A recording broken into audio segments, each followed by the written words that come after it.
how sweet the sound. Anybody that's heard Amazing Grace played on the bagpipes can tell you how special that sounds.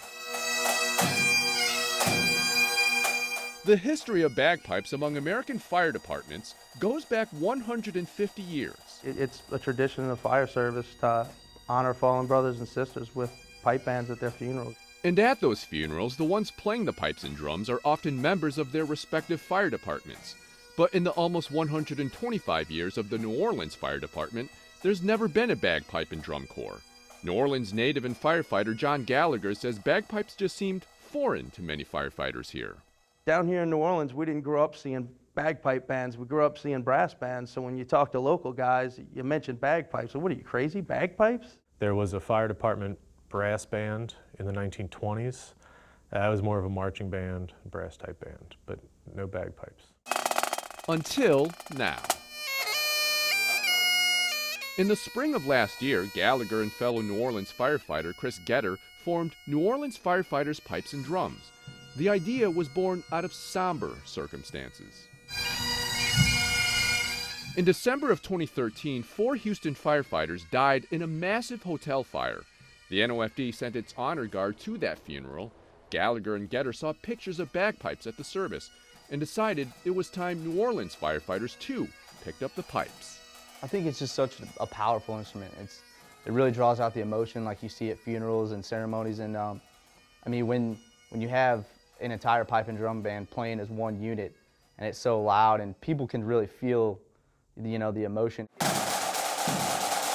Scraping together their own money, they bought bagpipes and drums and started learning. None of them had ever played the pipes.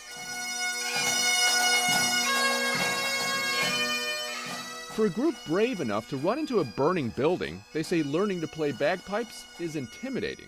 As a musician, I didn't really find the musical aspects of it nearly as hard as the physical aspects of it. Not only do you have to translate learning to read music onto the bagpipes itself, but like as Johnny said, it's such a physical instrument. And you learn right away how much it takes to keep the drones going. You'll be tired. After bagpipe sets tend to last about 15 minutes at a clip, and then you see them all taking a break.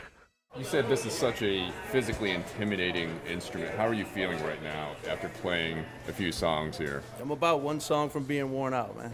My face feels like it's about to fall off at this point. Not every member of the band is from New Orleans.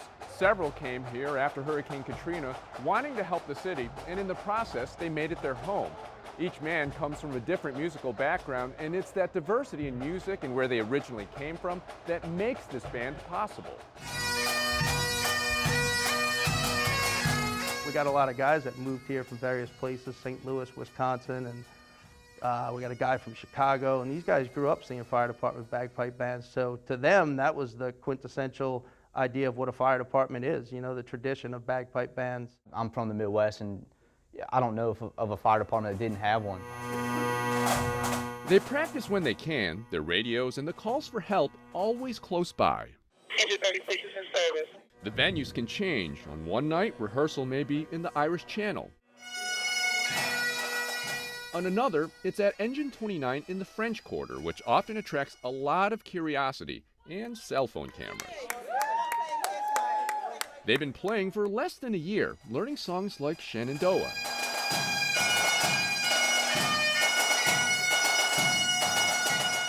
They'll be the first to tell you they're a work in progress. I'm just paying a lot of attention and trying not to mess up. I'm not to the point where I'm fluent enough to worry about what I'm feeling. I'm just trying to make sure my fingers do what they're supposed to at this point. To this tourist, Gallagher and company sound pretty convincing. All firemen play bagpipes in New Orleans. Just us. We're looking at them.